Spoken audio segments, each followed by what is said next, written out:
యుద్ధంలో వాళ్లు సైనికులు కాని సైనికులు. మొన్న యూరీ ఉగ్రదాడి తరువాత అనూహ్యంగా భారత్ మెరుపు దాడి. మొత్తంగా ఇప్పుడు యుద్ధ వాతావరణం. ఇండియా, పాకిస్తాన్ రెండు దేశాలు ట్రిగ్గర్లపై వేలు పెట్టి నొక్కటానికి సిద్ధంగా ఉన్నాయి.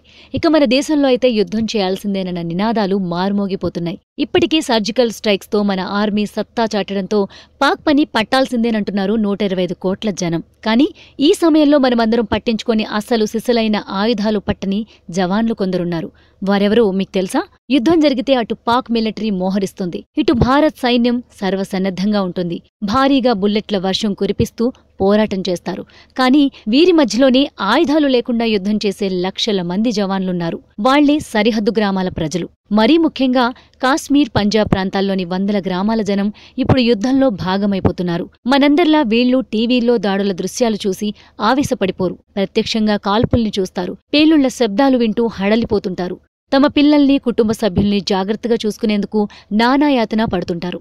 అయినా దేశ సరిహద్దుల్లో ఉన్న లక్షల మంది సామాన్య జనం మనందర్లాగే పాక్పై కాలుదూతున్నారు. తమకు ఎంత ఇబ్బంది కలిగినా సమరం సాగాల్సిందే అంటున్నారు. పక్క దేశం నక్కజిత్తులు శాశ్వతంగా నశించాలని కోరుకుంటున్నారు. పంజాబ్, కాశ్మీర్లో పాక్ సరిహద్దు వెంట ఉండే అనేక గ్రామాలకు రోజూ ఆర్మీ కవాతులు, పేలుళ్ల చప్పుళ్లు మామూలే. కానీ ఇప్పుడు యుద్ధ మేఘాలు కమ్ముకోవడంతో మరింత ఉద్రిక్తంగా పరిస్థితులు మారిపోయాయి. కొన్ని చోట్లయితే మన రైతులకి పొలం సరిహద్దుకి అటువైపు కొంచెం, ఇటువైపు కొంచెం ఉంటుంది. ఆ రైతులు ఇటు భారత సైనికులకి, అటు పాకిస్తాన్ సైనికులకి తమ ఐడెంటిటీ కార్డులు చూపించి పొలంలోకి వెళ్లాల్సొస్తుంది. యుద్ధం మన మీద కేవలం మానసిక ఒత్తిడి మాత్రమే, వాళ్లకు ప్రత్యక్ష సంక్షోభం.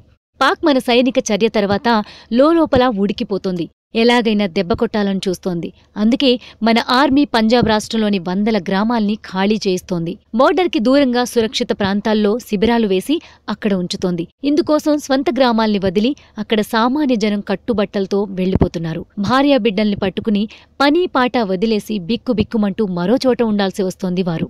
అందుకే వాళ్లు యుద్ధంలో పాలు పంచుకున్నట్టే, జవాన్ల మాదిరిగా దేశం కోసం నిద్రలేని రాత్రులు గడుపుతున్నట్టే. అలాంటి బ్రేవ్ కామన్ ఇండియన్స్ కి జై కొట్టాల్సిందే. జై హింద్, భారత్ మాతాకి జై.